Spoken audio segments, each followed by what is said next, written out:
Welcome back to the Tales of St. Gwen. Today is part 2 of St. Gwen being a nanny. And so to begin.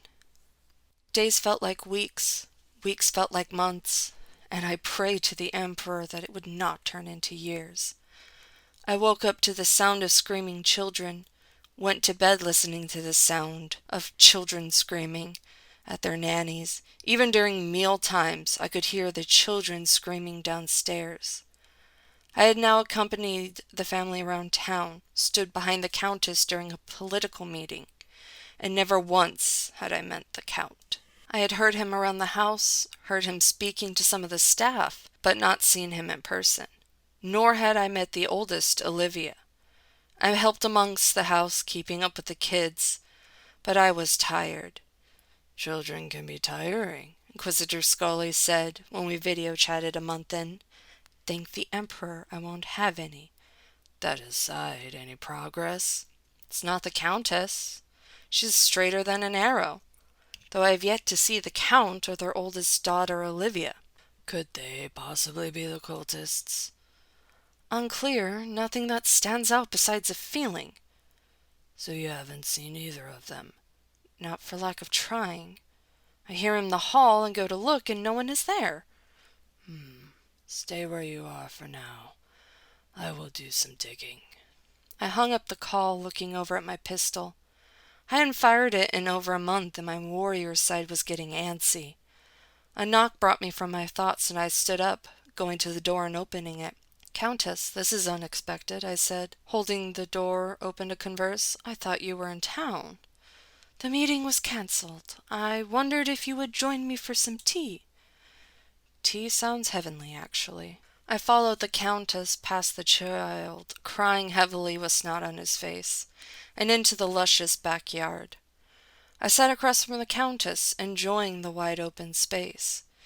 "You seem distracted," the Countess said, smiling at the maid who poured our tea. "I guess I am. I'm not good with children." "Oh, honey, I knew that when I requested you." "Then why request me?" "Because I needed a soldier, not a nanny. Yes, I could have asked for a sister that would nanny my children, but they don't need to be coddled. They need to be set straight." I sipped the tea, enjoying the rolling flavors that I tasted. "So if I acted like a drill sergeant?" "I would welcome it.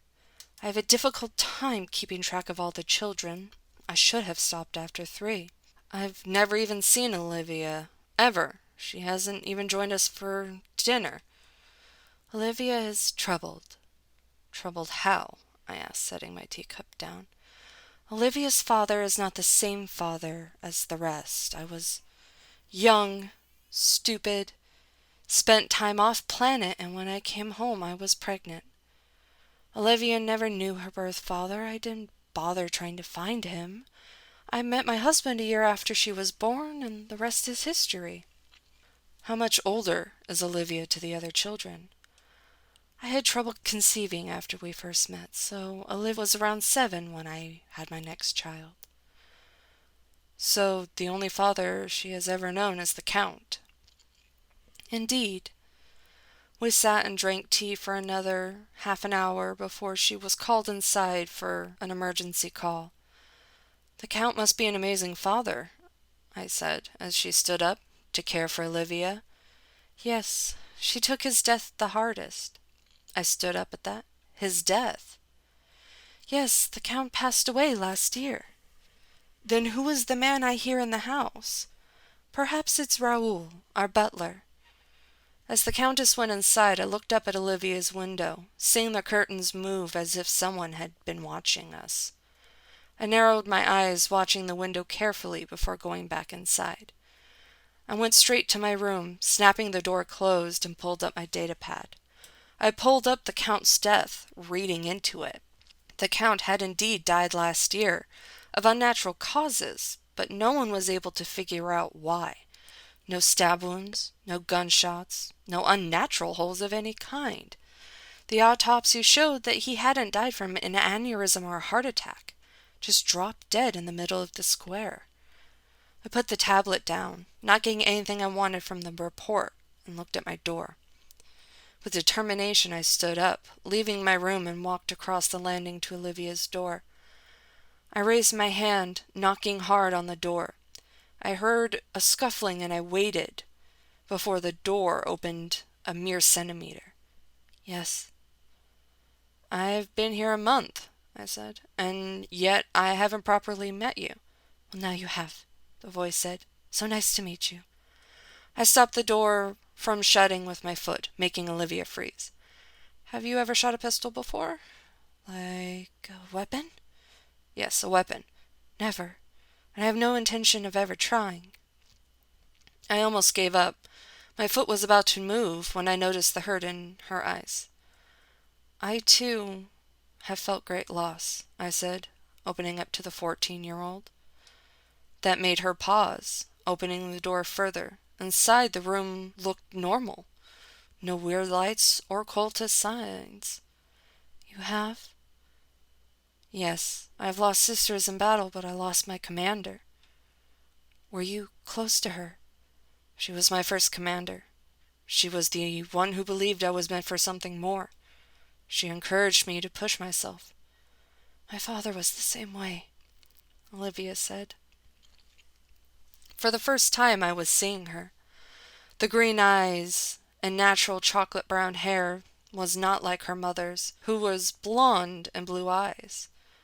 I saw a scared and vulnerable girl, not unlike those I had seen in battle. Your father sounds like a great man. Truly, he was. I miss him. Grief will try you, but pain can feel like an unending black hole. The sky getting further and further away, a grip on your throat that's choking you.